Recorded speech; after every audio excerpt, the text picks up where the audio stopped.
how do I do it? What do I say, this or that? I love that you're picking up all the flavours. I'm just inhaling it. Everyone loves a rummage. Hashtag. I don't think it sounds posh. Do you not think? We say scone.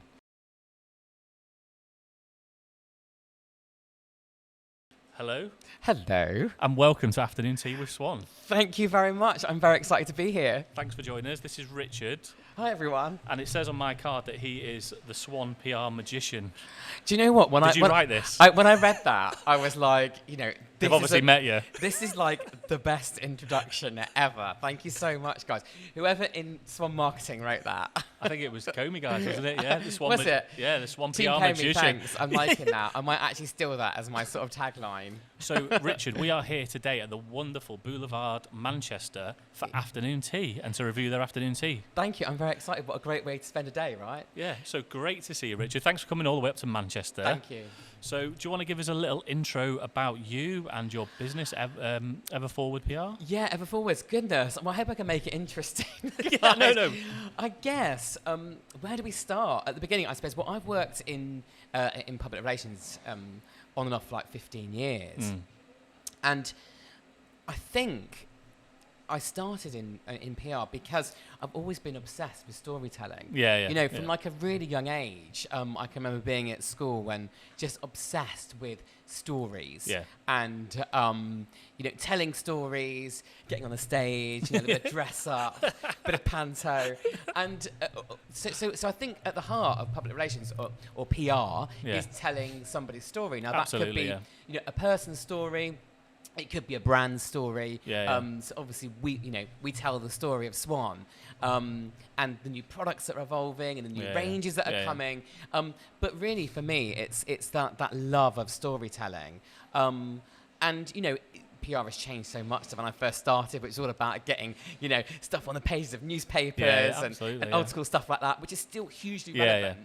And with magazines, people are still, people love to pick up a lovely sort of interiors magazine and discover loads of new ideas. But also there's the world of influencers, and it's all, all the new stuff. Yeah. All the new stuff as well. And the combination of all of that makes it a really exciting industry. Yeah, so before the 15 years then, what were you doing before that then, PR? I started, like a lot of people that go into PR, I started in marketing. Oh, right, okay. Yeah. So, and that was the bit you found the most interesting, was the PR side of it, yeah? I sort of found, I just like getting stuff on pages, It is, and seeing like, even now, I really love seeing a product or a feature in a magazine or a newspaper, and I just sort of like quick finger through and go, oh, it's one of mine. Goodness gracious, guys! Sunday morning. This is why you're the magician. Flicking through the, the Times or whatever, or whatever supplement it might be, and it's going, oh gosh, as I mentioned, I did this one. It is really exciting. Or and particularly now with there's so many blogs, and so many of the big brands have got such big hitting websites. So whether you're looking at sort of Indie Best or BBC Good Food or any of those websites that we all go to on a daily basis to get ideas, getting stuff on those outlets and people and consumers seeing and enjoying the products and the brands that you represent is really exciting. And for me, it's that physicality of it. It hits differently. So like you said, being in the press as opposed to being on a blog. Don't get me wrong, blogs are amazing and they drive traffic and all that, but actually being in print is something else. And it's the same, I feel like, with internet shopping. So like you can buy something, but for me, I still get that buzz when I see something of ours, I don't know, in the shelf in a Morrison's or an Asda or Robert Dias, and you see the product in store, it just hits differently, I think. And it obviously gives that brand credibility, I think, as well. Yeah, I'm a total store geek, actually. I don't actually buy that much online, which I know is quite old school, but I just love going into a shop and discovering product. And actually, there's so many, wherever you are, like so many high streets I've been to recently, there's so many more like homewares, interior stores that are coming through. You've got your big brands. I mean, who doesn't like a rummage around a Robert Dias? I mean, absolutely. I love a rummage around a Robert Dias. But I feel like there needs to be a hashtag, by the way. Everyone loves a Robert rummage. Hashtag. But I think that you know, there's now like on my local high street, there's like some really amazing interior stores, homeware stores. It seems like a really big sector for like independent shops as well. Absolutely, yeah. And I think that's really, really great, because where there's other sort of elements of the high street that are suffering, particularly fashion stores where lots of people are sort of going online and going to the big outlets to pick up clothes, people are actually going to the high street to find great stuff and original stuff for their home. Who doesn't love a home sense? I mean, my God. You can go to Home Sense every week, right? Well, and they have got a different bundle of amazingness. Are you sponsored by them? And Robert Dice Rummage, No, do you know what? Actually, I am obsessed with TK Maxx. If they're watching this right now, I probably go at least 2 or 3 times a month, probably. Every Tuesday is a changeover day. Oh, is it? Yeah, I'm that much of a committed shopper. Brilliant, I love it. You touched on school then. So would you say that's the storytelling? So was it English language, English literature? Is that where? Yeah, I think I always liked hearing sort of stories. So obviously sort of set stories, the famous stories, but also that idea of creating a story, I guess. Yeah, and I think that is intrinsic to whatever kind of PR you're working on. So storytelling is key to whether you're talking about launching a new product range, you know, or whether you're telling somebody's story about their life. No, absolutely. I think one of the things I've always said about marketing is it is all about storytelling. It isn't just about putting a product on a page or whatever. People want to listen to stories and believe in stories still. So whether that is digital, in print, whatever it is, stories just work. Yeah, I did a few years ago. I did a 2-page supplement about in a Sunday newspaper, so a person's story about this amazing woman who was like 90-something years old, and she was an exiled Austrian princess during the war, and was basically a refugee from Austria to get to the UK. But because they couldn't have any food, or they didn't have access to food, they used to suck on rocks to full their stomachs that they were eating.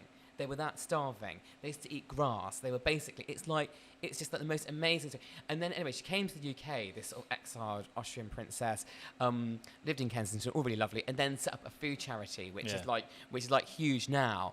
And even to this day, actually, she died recently, but up until recently, she always used to carry a sandwich in a bag wherever she went, because of that experience. So actually, just like telling, you know, stories like that, it's really moving. You know, it could be really, you know, this woman was incredible, and you know, had this like, you know, experience in the war, was exiled, was starving, came here, set up this incredible charity.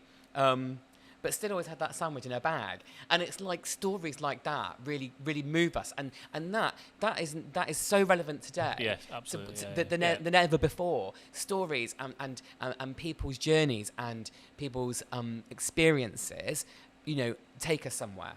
Absolutely. And I think that's why things like podcasts are exploding and stuff like that, because again, it's having those conversations with people allows people to tell a story. A lot of us are now so used to being on, whether it's TikTok or whatever, and you've got 6 seconds, 12 seconds, you can't really consume a story in that amount of time. And I feel like the explosion now I know we're doing one here, but the explosion in podcasts and the people are out to do these longer interviews now, so you're finding out more information about people, and you don't know until you maybe 10 minutes into conversation, once you scratch the surface, you don't ever really get that story out. And I think that's what we're all trying to do here as well, I guess. Yeah, I think so. And I think if we look, you know, are we allowed to talk about our Queen of Clean collection? Yeah. Oh, amazing. Exclusive.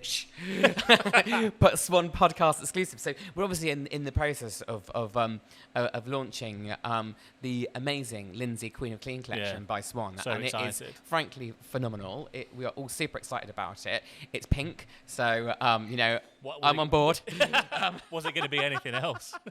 Was it going to be anything else? But what's really interesting there is you're also, you know, you're telling somebody's story and their passion for a product. Yes. So, you know, Lindsay is obviously very well known as the Queen of Clean, and as an influencer and across Instagram.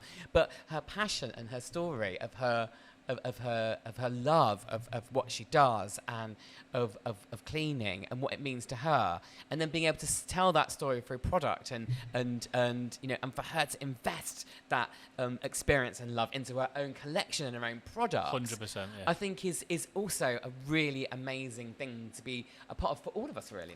No, absolutely. And we were saying before we went on camera that the great thing about Lindsay is how genuine she is. It's, even if Instagram wasn't as big and as successful as it was and she wasn't an influencer, she'd still be documenting her cleaning life on social media. She didn't get into it to become this world-renowned Lindsay Queen of Clean. She got into it just for the love of doing what she does. And I think that's why she comes across as so genuine. She does so well, and that's why she got such a big audience on there. Yeah, I think so. I think people, they turn to her for hacks and ideas, but I think they also turn to her for inspiration and admiration of her courage and her story. And I think that all those things go back to all, to the storytelling thing. And with this collection that's now out and available, it's about telling that story and telling that story through an amazing collection of product. Well, again, it's the old cliche, isn't it? People buy from people. Yeah. That's all it is, the storytelling. It's getting behind it, understanding the story and believing in the product. It isn't just, a microwave on a shelf. You want to give people a reason to buy it, or like want them to belong to it, or like feel that story and want to be part of it in some way. And I think that's where most of the successful brands, certainly in the last 10 years, that's what they've done. It is the amazing ability to storytell. Yeah, it's almost like the reinvention of the sort of old school shopkeeper. Yes. It's really, so my dad back in the 50s used to have a convenience store in Bristol, and people used to go to the convenience store and they would go for the experience of the shopkeeper to sell them the product and to almost talk them through the store. Which is something that in many ways has died in the traditional convenience store now, but actually has that been reinvented by influence? It's just a reinvention of things, selling and telling a story through product. Yeah, and then there's that knowledge to the product then as well, because you believe in that shopkeeper with the products, and they're recommending stuff to you. It's not like they're just trying to sell you for the sake of selling it to you. Yeah. It's because they believe in that product and they feel like it's the best one that would fit your needs. Yeah. And that's what influencers do, the best influencers do, sorry. Yeah, I know my dad used to say that people would come in with their shopping list, and then they'd basically go around and collect it. I'll have a tin of beans, please, Roy. Or I'll have this. And then so it was like just such a sort of experience. It was an experience, a sort of a personalised experience. Yeah.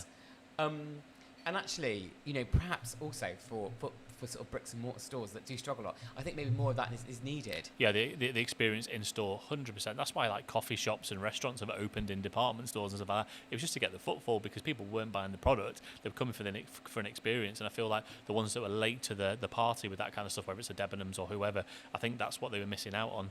I mean, I said last year, if the explosion in the last sort of 10, 15 years of beauty and salons and stuff like that in the women's market, if department stores had given up some of that space for clothing and put all that, like a mini spa in Debenhams or something like that, make it an experience. We're in Manchester, you go across the road to Selfridges and the different food, and like the restaurants will be busier than the shops, and that's creating that experience. And I think it has to come back, that if retail and bricks and mortar wants to survive.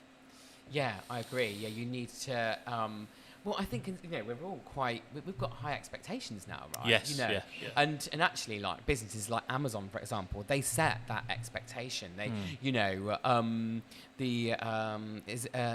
what's what they call it? Amazon Local? No, not Amazon Local. The new store. Oh God, I can't remember what they're called.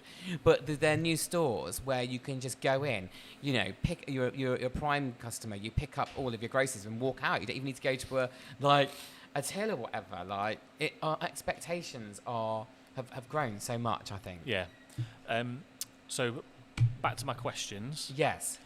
What is the best thing about your role? What do you love about it the most? Is it the storytelling, or is there working with people, or? I think what I love most about what I do is surprising people and sort of exceeding their expectations, hopefully, in terms of where they can take their brand. Yeah. I think sometimes when I work with people, they don't necessarily have the world in their sights. Yeah. We do. Obviously. But that's why we're here.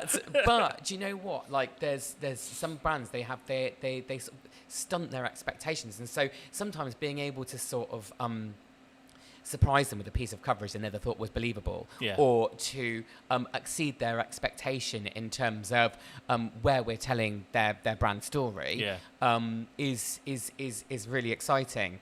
And I think also what I really, really love doing is really exposing a brand's DNA, like really telling, you know, where the brand started, where they came from, the history, you know, the inventors, the story, because every company has that, but sometimes they don't actually realise that in a full potential from a PR perspective. And I think now we're in that age where transparency works. So people want sustainability, want transparency. They want to buy from a brand where they know, I don't know, the owners are leading a sustainable life, that they're, you know, looking after their employees, that they're giving them a good experience. All that kind of stuff is so important now, getting really under the hood of a brand.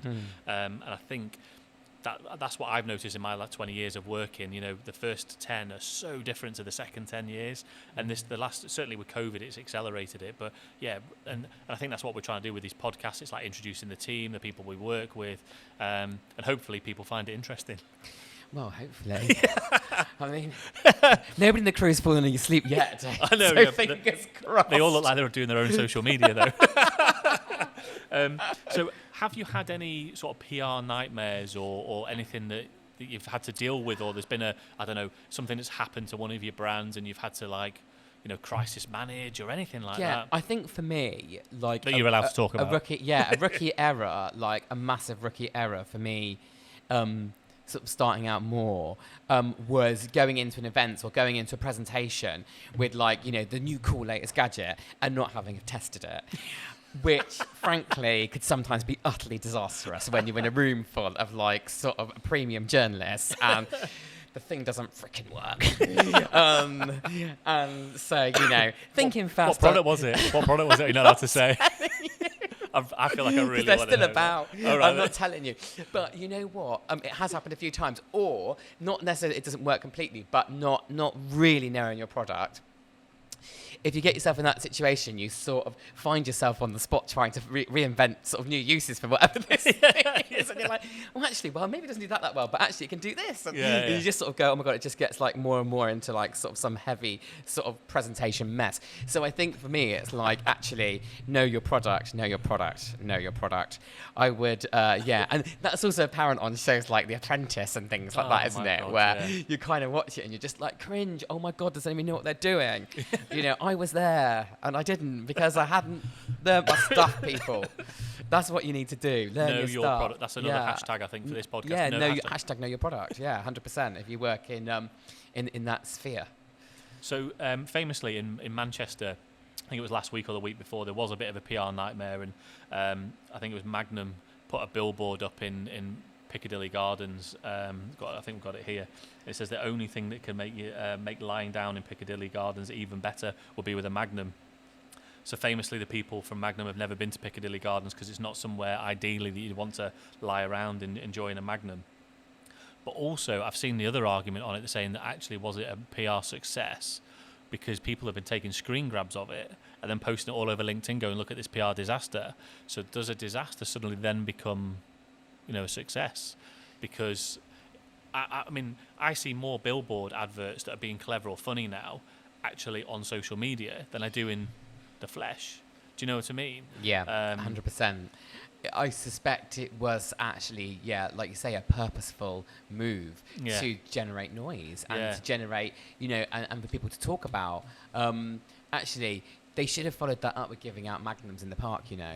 They should have. That was the bit they missed. They should have gone around and given, you know, to bring a bit more theatre to it. Or did they? I don't know. But I don't think they did. No, I don't think they did. I think that I would have brought a bit of theatre. I would have dressed. I would have got, like, some, you know, dressed up in something Magnum-y. Is that Magnum-y? I don't know.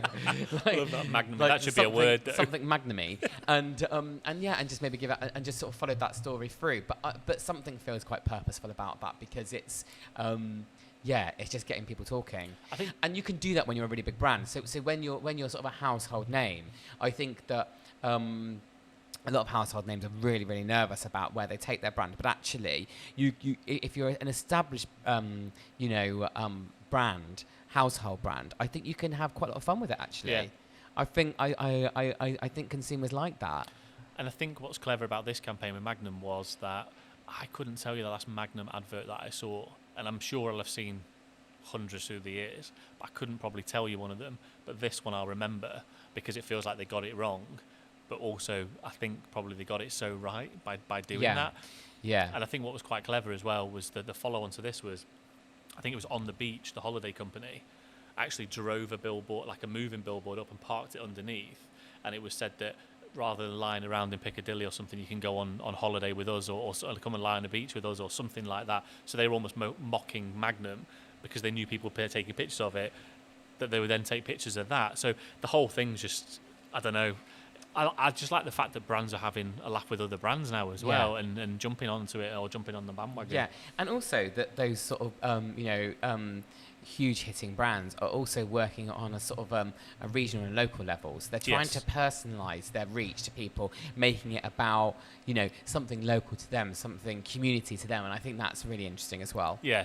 Definitely, and like that localized it's almost like geotagging on a social ad almost. It's that type of level of understanding the people in that town or community, isn't it?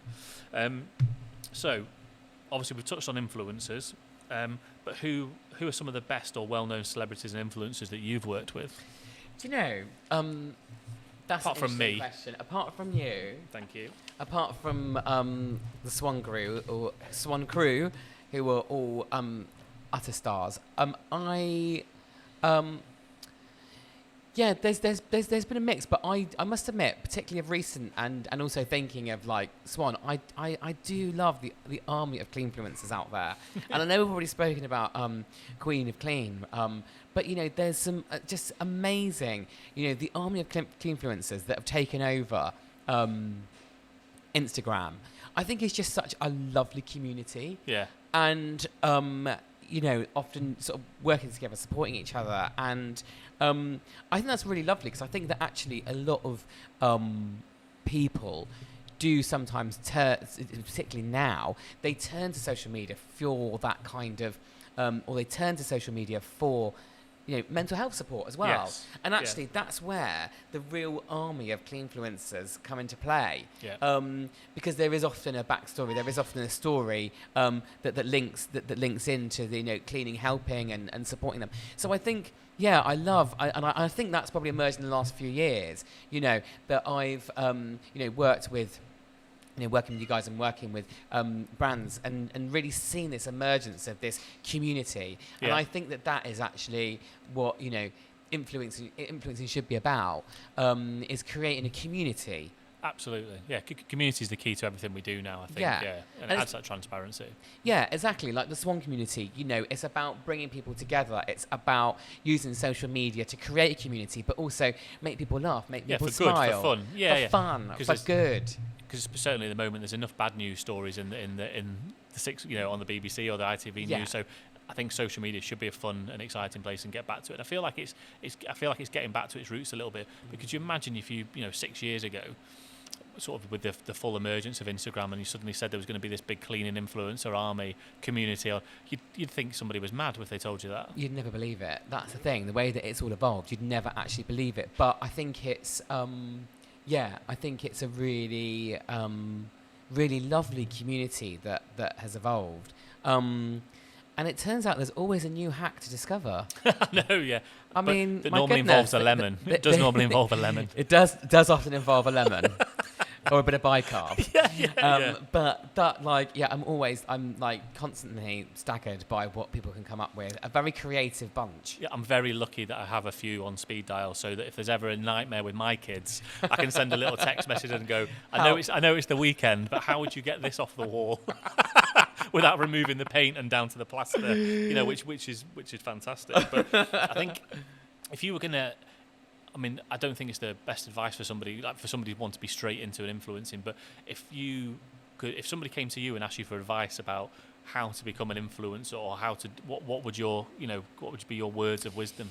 I think for me, it would be find your story on socials. Yeah. Find your story on social media. I think that if you go into, you know, with the sole focus of being like a famous Instagrammer, it can be quite challenging. You need to just like sort of just explore and experiment and find your voice and find your story on socials and something you really enjoy doing. And I think then if you genuinely enjoy what you're doing and you're buzzing for it and you're just sort of living and breathing it, that will translate to your audience. Yeah, 'cause I've seen so many people that want to, I don't know, they'll come to us now because they see that we've done quite well ourselves on social, and they'll come to us and say, you know, what can you help me grow?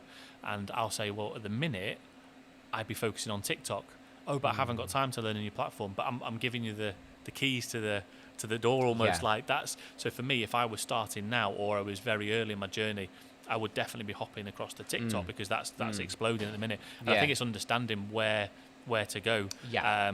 You know, Lindsay's done an amazing job because she was probably one of the first ones in there doing that. But then there's a lot of people that have tried to follow afterwards and they might get stuck on, I don't know, 30,000 but for me, it's about moving with the times. And, you know, it was image first 3-4 years ago. It's video first now. You need to be able to be comfortable doing video. Yeah. And if you can't do that, you know, that's really how you need to grow now if you want to do it. Yeah, and I think also perhaps you know, just being completely authentic and not trying to create something. I think I totally agree. Or you've got to be authentic. Yeah, just do your thing. You know, and love your niche. I think like if you've got a niche and maybe experiment a little, try stuff that you're not used to doing, and see what the reaction is from your following. You know, it's all down to your following. You know, the people that are following you, and I think nurture your followers. I think people get too caught up in looking for new followers. If you nurture your 200, your 1,000, your 2,000, that'll soon grow. But you've got to look after those core fans of yours. The core people. Yeah. No, exactly. Absolutely, I totally agree. Looks like the food's here, Richard. Very excited. Looks amazing. Oh, wow. Wow, look at that. Thank you so much. It looks absolutely amazing. Thank you. Now, this is an afternoon treat, right? Wow, yeah. Should we run through the menu? Yeah. I'm sort of like a bit like I'm on a sensory overload right now. Like, this is looking eat epic. First. Yeah. What have we got? So, Panko crusted prawn taco. Sounds good. Crispy Saigon chili chicken bao. Wow. Teriyaki steak slider. Double wow. Passionfruit posset. Delicious. Posset, I reckon. And yuzu chocolate brownie. Delicious. And then, obviously, it's afternoon tea, so we've got a scone, but it's a matcha scone. Matcha scone? Nice. Scone? What are you? I'm a scone guy. But it's a West Country thing. I don't think it sounds posh. You don't think? We say scone. So I'm just going to dive in. Dive in. I'll let you just keep talking. I'll just eat everything. Right. What are we going to try first? Oh, right, okay. Do you know what? I'm going to have to go into this one. This looks amazing. Oh, the burger slider. Is that a burger slider? Teriyaki steak slider. Wow.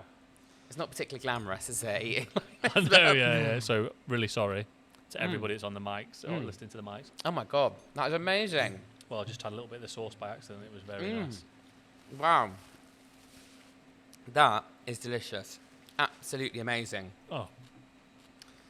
Wow. I'm going to need a minute. Oh, my God. Wow. So good. Don't look at me. So good.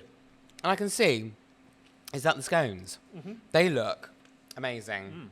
Homemade raspberry jam, clotted cream. Matcha. What's matcha? No, I know matcha. What's matcha? Yes, green tea powder. It's good for you, isn't it? I think it's good for you.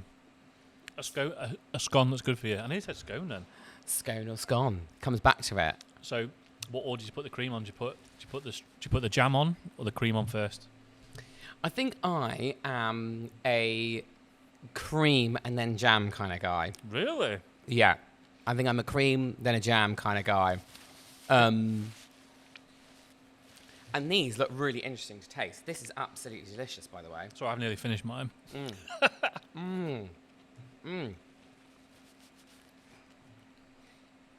Amazing.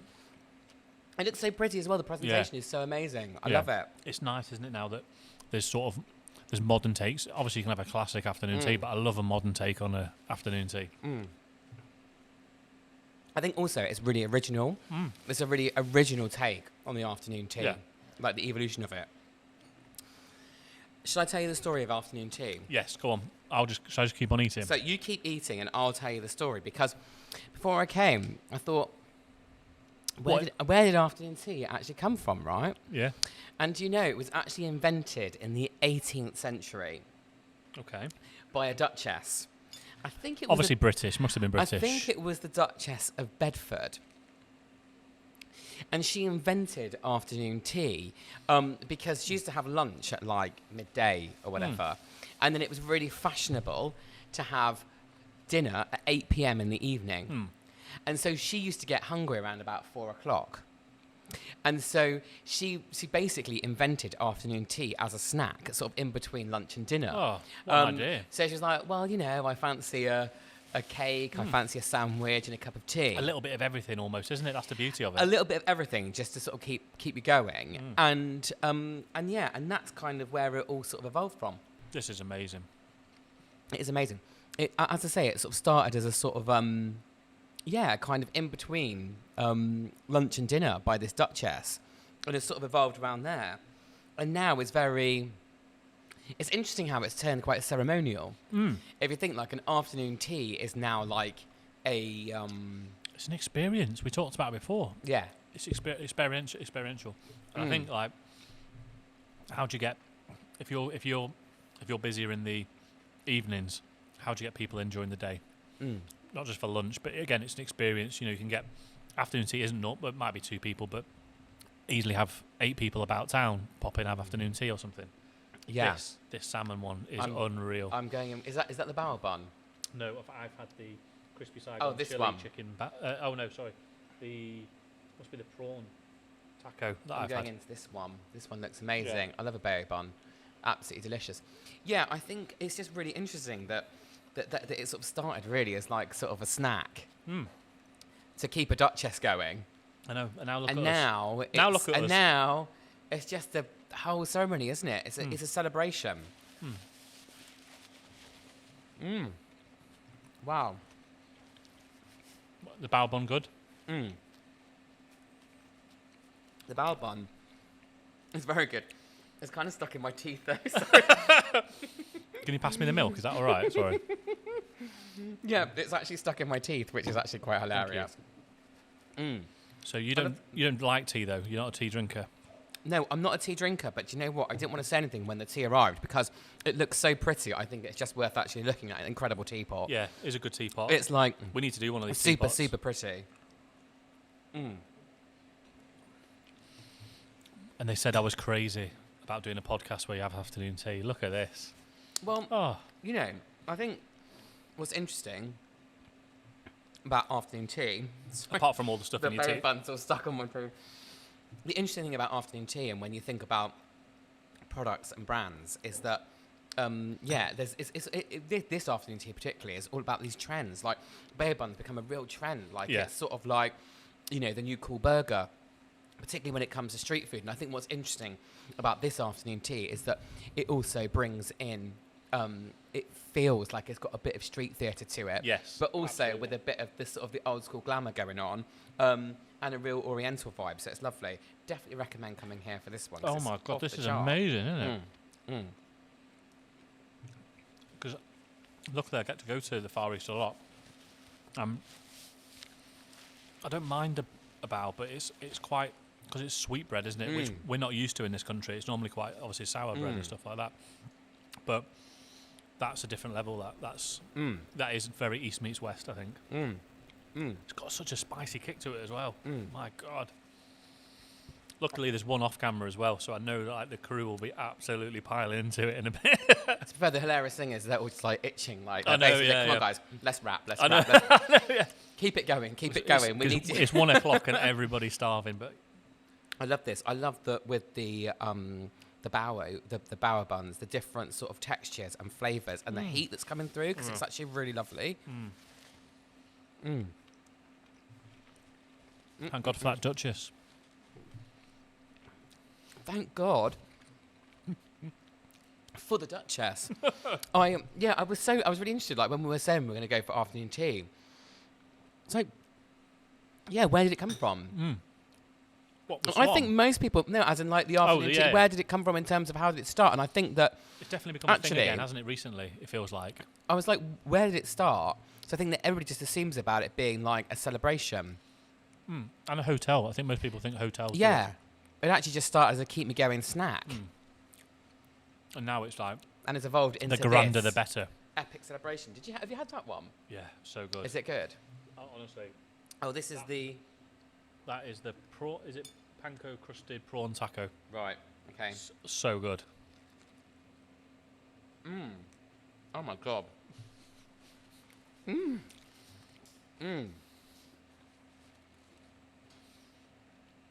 I can't fault it so far. There are some seriously good flavours going on here. There's a lot of detail. And I'm just frankly digging in and living my best life. I'm not sure about you, David, but me 100%. I love that you're picking up all the flavours. I'm just inhaling it, just like in one.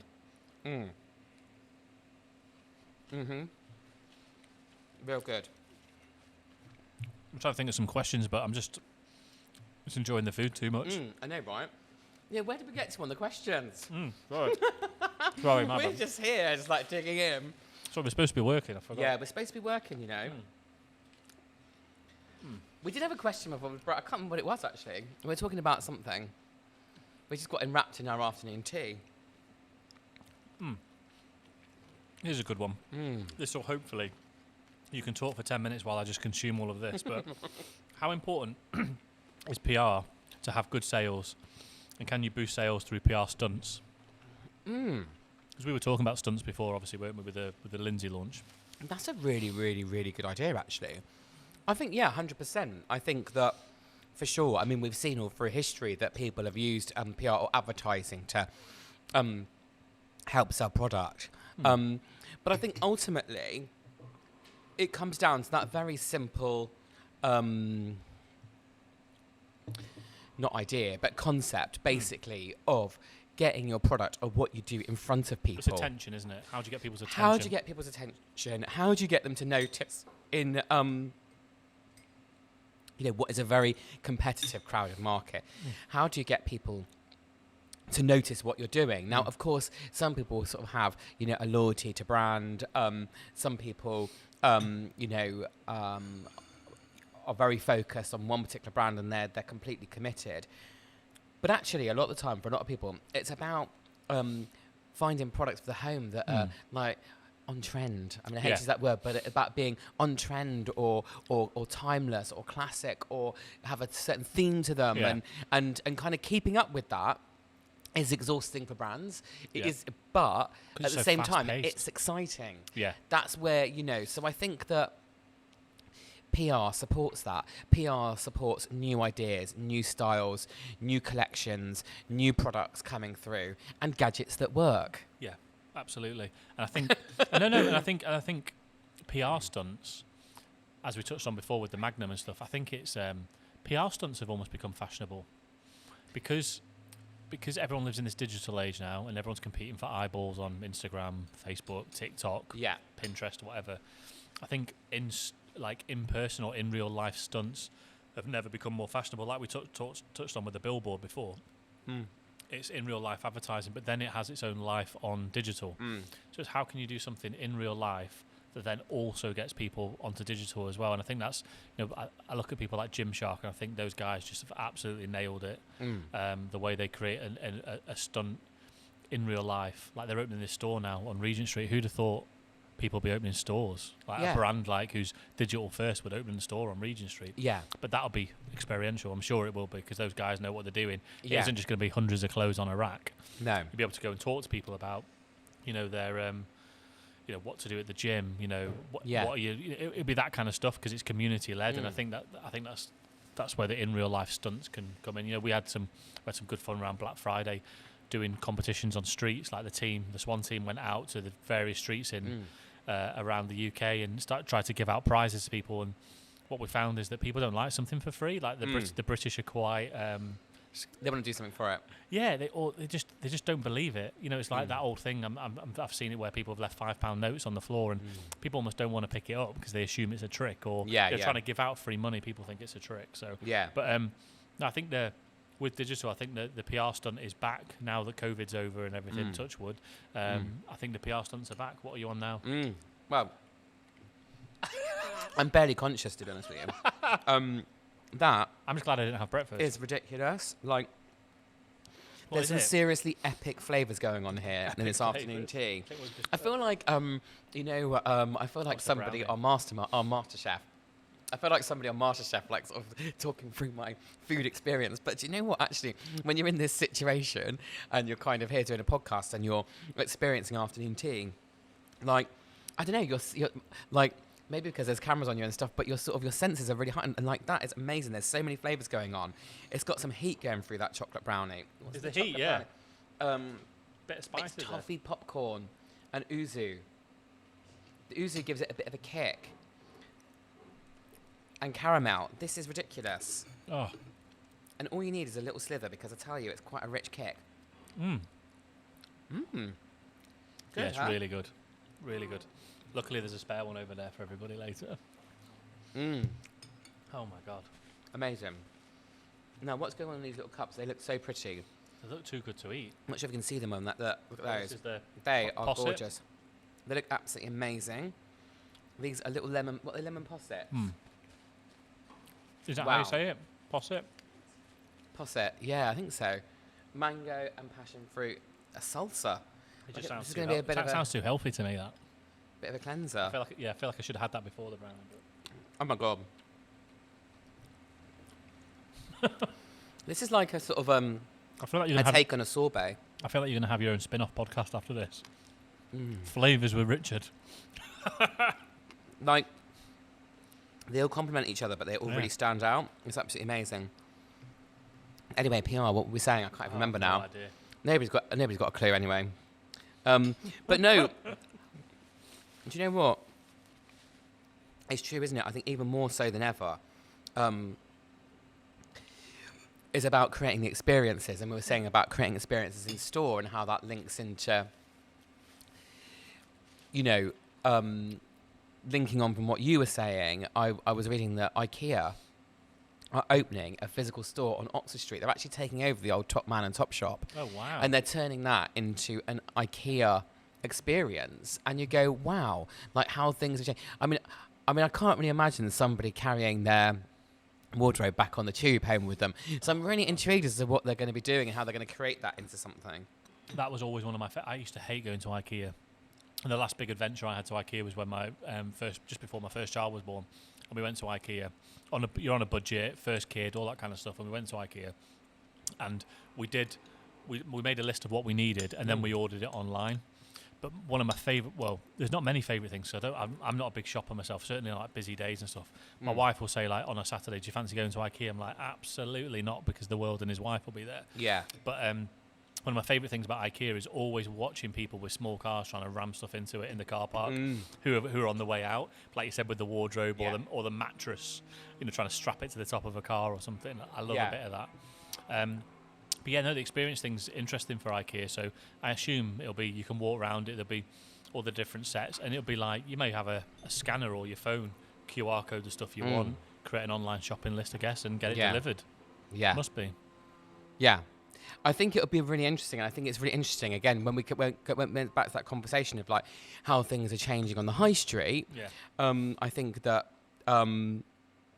that's another example of how people are creating experiences. Yes. And that all links back to PR, like it's another reason to tell your story, to tell your experience, to tell the evolution of your brand and your product and your story and what you're doing,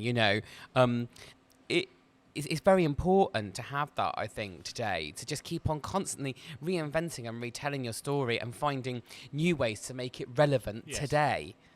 So because we've talked internally about whether we do a shop or a pop-up shop or something like that, and I feel like the launch is almost the easy part. Yeah. It's how do you keep it relevant a year, 2 years later? And like, I'd never thought I'd say this, but I don't remember last time someone spoke about a Nando's. So Nando's 20 years ago hit the ground running, unbelievable. Everybody wanted to go to Nando's. Yeah. Now they're everywhere. They don't seem to be as busy. No. how do you reinvent something like a Nando's? Because you know, it's not one of those restaurants that's you know, like Pizza Express, you can get a 2-for-1 or 10% or whatever. I don't ever see Nando's in that arena, and they never have been. No. But I feel they're at that crossroads where it's like, now they've got saturation, how do they reinvent themselves? And I feel like that's always the worry. So if we did a Swan shop and we opened it, I don't know, in Stoke where the offices are or something, I think the launch would be fun. You could get influencers there and all that. But then, you know, there's the old meme about football, like, can you do it on a cold Monday night in Stoke?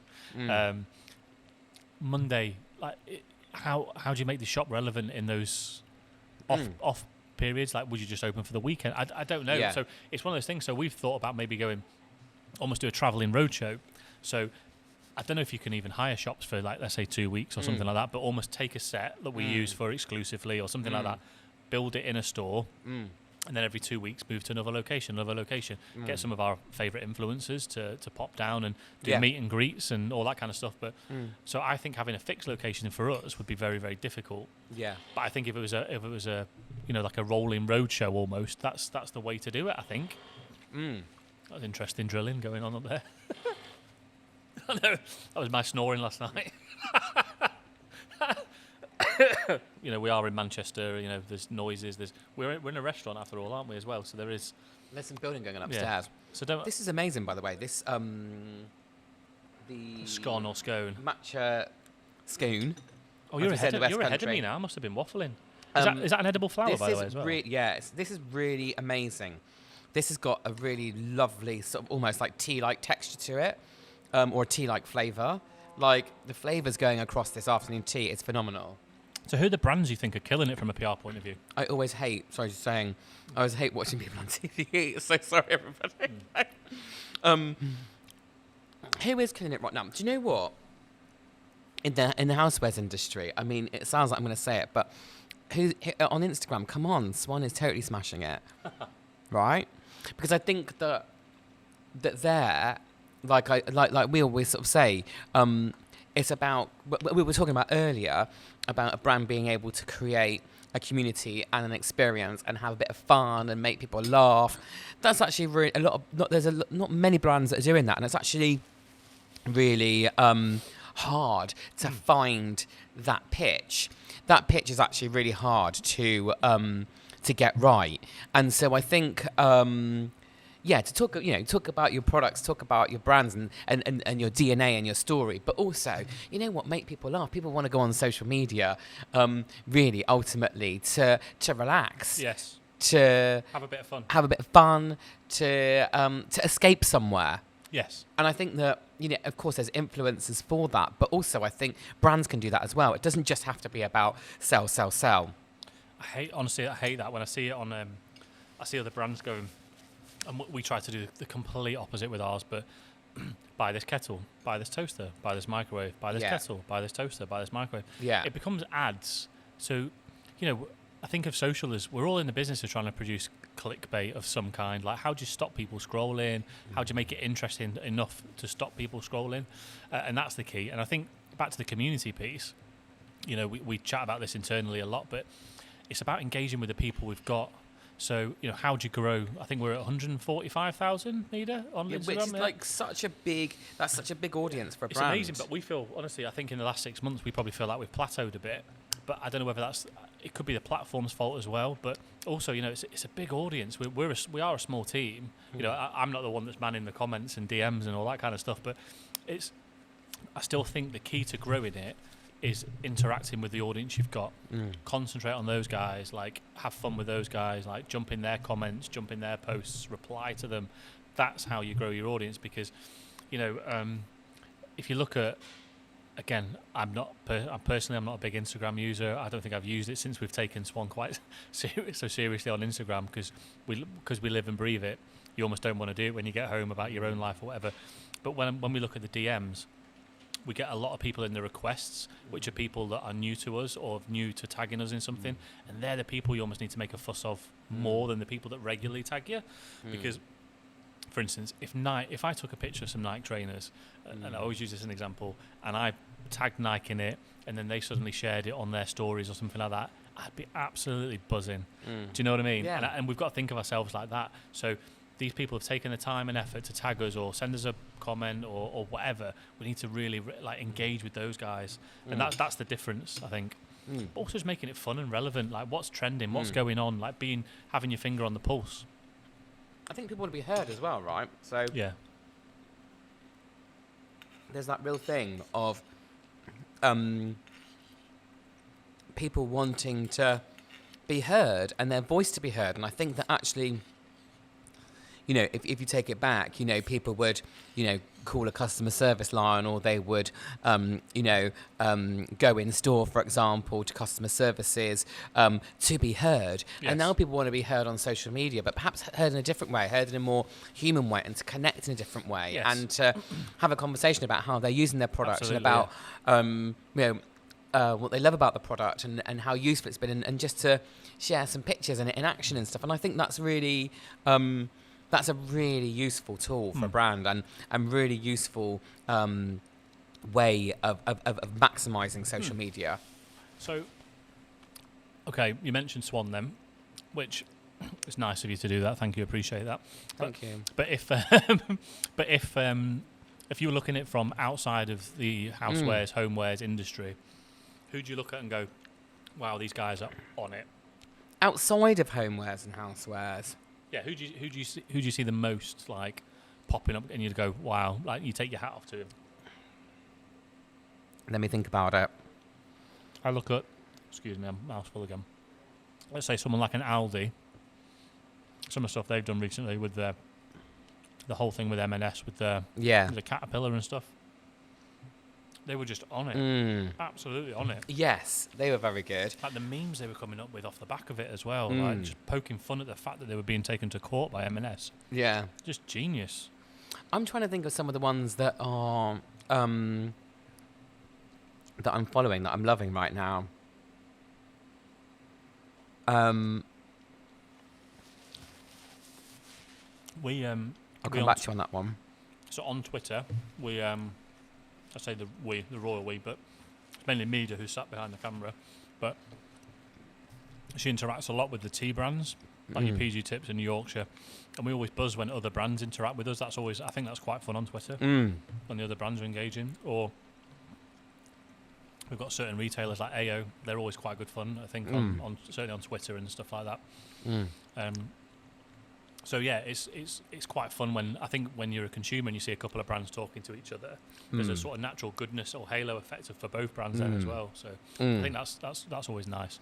But yeah, I think for me the one I look up to the most at the minute is Aldi. I just think like just can't seem to do anything wrong. Yeah, I've got to admit, I do like some of the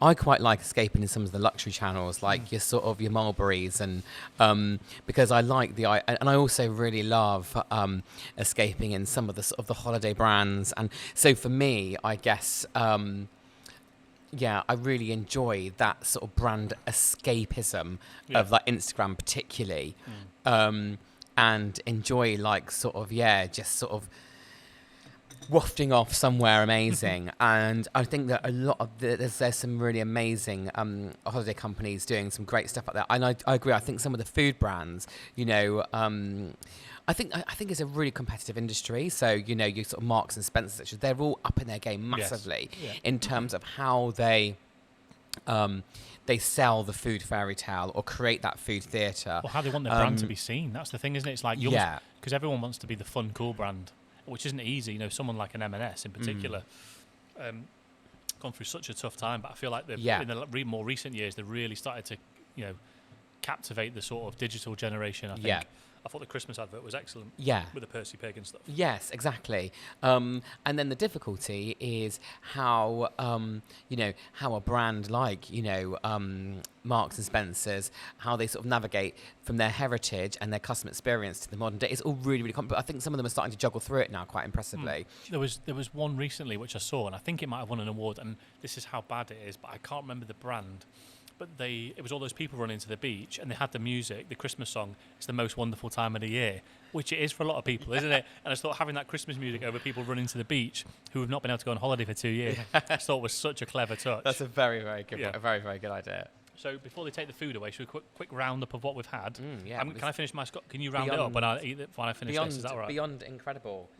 Panko crusted prawn taco. Here we go. We're doing it M&S style. What was it? So you're gonna be doing voiceover work. Yeah, we need some music over this bit. The Panko crusted prawn taco with a crispy Saigon chili chicken bayo.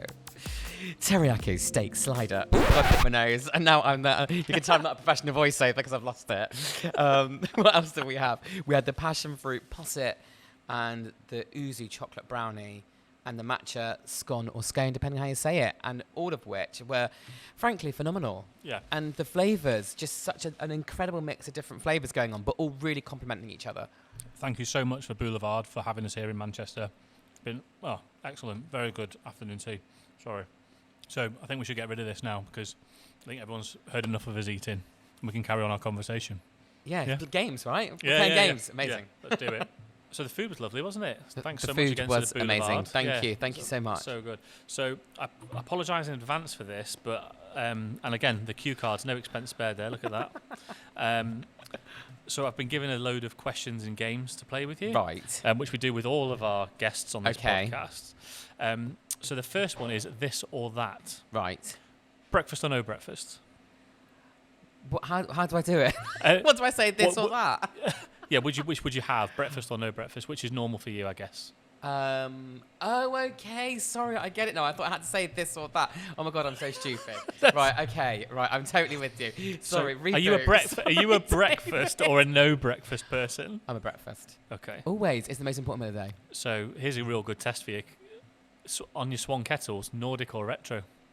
Nordic, 100%. Eggs fried or scrambled? Scrambled. Takeaway. But sorry, just on the scrambled eggs, Oh, yeah. I discovered a really Jamie Oliver does these amazing scrambled eggs that makes them all kind of like, I don't know, it's like American style scrambled eggs. Look it up; they are like so good. He kind of like he does it in a frying pan and folds them all into each other, and like it's off the chart. Anyway, so it's almost like a little bit omelette-y almost. Yeah. With Oh my god. Scrambled eggs, like a mix of the two. It's a game changer. Is it? Yeah. Mm. It's funny that actually though, because fried eggs was probably one of the only eggs. This is really boring, but one of the only eggs I could ever really cook, and then I just learned how to do scrambled eggs quite recently, and it's become quite Moorish because it's so easy. Yeah, 100%. But you still need that recipe to guide you through. But okay, that's enough on eggs. It is Easter, or it's just been Easter, hasn't it? It's very, very topical. Takeaway: Indian or Chinese? Ooh, Indian every time.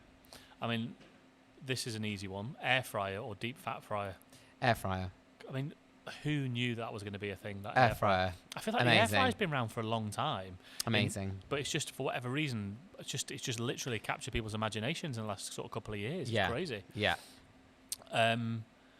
So you can tell this has been written by northern people, but it says gravy on chips or curry on chips. But you're probably nothing on chips, are you? Nothing. I'm a salt and vinegar on salt and vinegar on chips. So I'm from London, so I don't think I ever knew that gravy on chips was a thing until I moved to the northwest. And then when I was at school, that's all people had was chips and gravy, chips and gravy, chips and gravy. I had chips and gravy when I went to Wigan. My friend is from Wigan, and we had chips and gravy. I've got to say, it was really good. Isn't there a thing? I mean, is a Wigan kebab? Is that a thing, or is it? It's basically a pie in a bun, in a barm cake or something. Wow. I know. That sounds delicious. City break or beach holiday? Beach holiday. Always. 100%. I mean, I think if I could only go on one holiday, it'd be a beach holiday. But if I was managing to get away 2 or 3 times, I'd like a city break in it. Because you were talking before about architecture and all that kind of stuff. Yeah. It's nice to wander around a new city. Yeah. But I think if I had one choice, beach every time. Yeah, beach. It's just relaxing, isn't it? Yeah. We did touch on this before. Scone or scone? Scone. But I'm from the West Country and everybody says scone. All right, I'll have a scone. It doesn't sound posh. Scone. I think scone sounds posh, but... Do you? I'm the other way. Yeah. But... Never mind, eh? I think scone. It tasted delicious anyway, didn't it? It was amazing. With the matcha. And it was different and it was amazing. So this is a would you rather. So again, I apologise. Right. Would you rather drink cold coffee till the end of your life or milkless tea? But we've already established you don't like tea. Yeah, no, I don't like tea. Do you know, it looks so good in the frame there that I just could not move that teapot, even though I don't like tea. I even poured it for effect, actually. But coffee, always. Yeah, because I don't mind a cold coffee either. Yeah, I'm not a big fan, but I'd always go coffee over tea. Yeah. Would you rather have a Mickey Mouse voice or listen to Dora the Explorer every day? So, like I said, I apologise for this. God. I don't even know what Dora the How Explorer often do I sounds listen to Dora for? All day? Or listen to it every day for the rest of your life? But how long every day? Have I got? Can I have an hour? I'm assuming it's like 24/7. You oh, talk about okay. white I'll noise. go for the voice. I'll go for the voice. Mickey Mouse voice. I'll go for the voice. Because I'm glad you put that in brackets next to it, because I didn't know what it said. Would you rather have telekinesis, which is the ability to move things with your mind, or telepathy? As in being telepathic, the ability to read minds. So the ability to move things. Yeah, so the ability to read minds. Yeah. I think that'd be more powerful. Useful. Yeah, absolutely. Because then you'd know this question before it came up, wouldn't you? Exactly. Would you rather have everyone you know be able to read your thoughts, or for everyone you know to have access to your internet history? I think that's what they can have my internet history. I think that's what Incognito's for, isn't it? They can have my internet history. That's cool. There you go. Would you rather spend a week in a forest or a night in a real haunted house? Now that's a good one. Yeah. Because I've done a night in a haunted house. Really? How was that? Quite scary. Ooh. But it's all in your mind, though, isn't it? That's the weird thing. Yeah. I think I'd go with the house. The haunted house? Yeah, I think I'd go with the house. I think a week in a forest. Yeah, I think sounds that would be. horrendous. Yeah, it'd be a bit much. It'd be a bit intense. A haunted house is like, it's one night. One night. Do a one night spooktacular. Yeah, I stayed somewhere and I didn't believe any of it until I got into bed and turned the light out, and then that's all I could think about was all the stories that I'd been told. Would you rather have a pause or rewind button in your life? Wow, that's a good question. That is a good question. Whoever wrote that. I think I would go with a pause. Life moves very fast. Yeah, because I think like rewinding, like it's all led you to where you are. So why would you want to go back? But a pause would be nice when you get to a really nice moment in your life. Just go to pause it. So this is an interesting one. Would you rather sip gin with Prince Andrew or shoot tequila with Meghan Markle? Wow! Oh my gosh, that is a good one. I think for me, it's got to be shoot tequila with Meghan Markle. I'm shooting tequila with Meghan, definitely. Yeah, I think that sounds like fun. Yeah. Would you rather spend a day cleaning your worst enemy's house, or have your celebrity crush spend the day cleaning your house? Wow. I'd probably go with a celebrity crush, but Yeah. I can't actually think who that celebrity crush would be. But yeah, I think I'd go with celebrity crush. On that one. Here's a big one. After everything we spoke about, would you rather never use social media again, or never watch another movie ever again? Blimey. No, we're getting real deep. That's getting to the heart of the question. That's hard. God, I mean, I'd have to say ditch movies, wouldn't I, really? Because I mean, I'd have to. So I feel like I've almost ditched social anyway to a level, because obviously we use it from work, but I don't tend to use it personally. So, and you know, when you come back to the storytelling, I love a good movie. I do love a good you know what movie, I mean? Yeah. But then I'm thinking to myself, like, in a sort of a logical way, I'm thinking, well, you know, we've got like all these amazing sort of like 8-parters now, which technically are series. Yeah. So I could maybe just dig into those, and they're all really brilliant. And you know, on Netflix or iPlayer or whatever, and so then I could get my movie fix from that, but still have my socials. That's my thinking. Okay. I appreciate that. So everybody's really interested in my inner thinking there. This is so random. This round is called fact or fiction. Mm-hmm. So I'm going to tell you something, and you need to tell me if it's true or false. Right. Okay. Okay. Number 1, a cross between a horse and a zebra is called a hobra. False. Surely. It is false. A male zebra and a female horse is called a zorse. Like as in. And a female zebra and a male horse is called a zonkey. Is that real? Is that true? Wow. Zonkey. I'm actually learning things right now because I didn't even know that. I know. I'm going to tell my kids that later. They'll love that. Number 2. The names are funny. Gin is typically included in a Long Island iced tea. True. Do you know that for a fact? I like a Long Island iced tea. I'm pretty confident. Yeah, true. Yeah. As is vodka, white rum, lemon juice, triple sec, sugar syrup, and Coca-Cola. It's a strong drink. Yeah, it sounds delish. Coffee is made from berries. I mean, I want to say false. True. Is it? So it's like dried berries. Blimey. Then they're roasted, aren't they? When the coffee berry turns from green to bright red in colour, this indicates ripeness. And they're picked, processed and dried before being roasted and turned into coffee. Oh, well, there we go. Number 4. Fish cannot blink. I think that's false. True. Really? They have no eyelids. Really? Yeah. Because I feel like...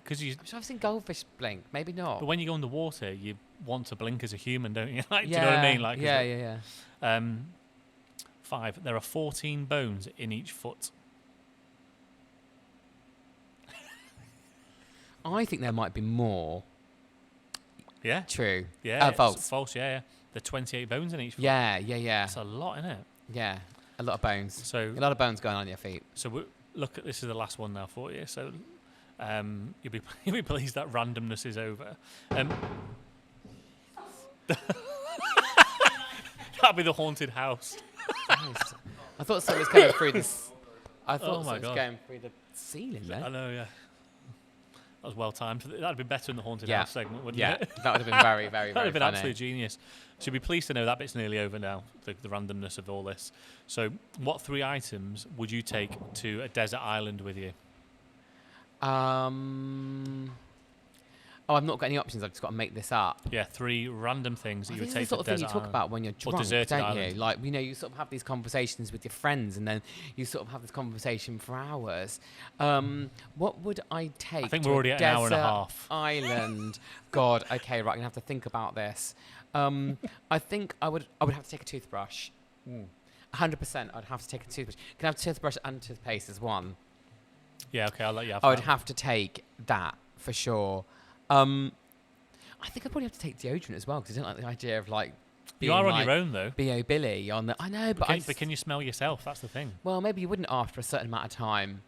I still think I'd need it and base it on the fact that hopefully I'll be rescued in 2 weeks.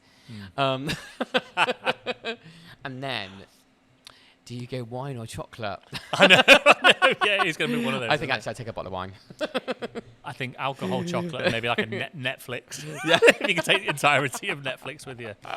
So that concludes the podcast. Oh, Thanks so thank much for joining us, you. Richard. It does say here that we need to rate the venue and the food. Yes. I think you can tell by the look on our faces that we enjoyed it, but I've got to say for me it was a 5 out of 5. I just loved the sort of Asian fusion of it all. 100% 5 out of 5. Yeah, it's If I brilliant. give it 10 out of 5, I would. Amazing. Yeah. So thank you again to Boulevard. Thank you for you. Richard for joining us. Thank And you. that concludes this episode. So thanks everybody for watching. Thank you.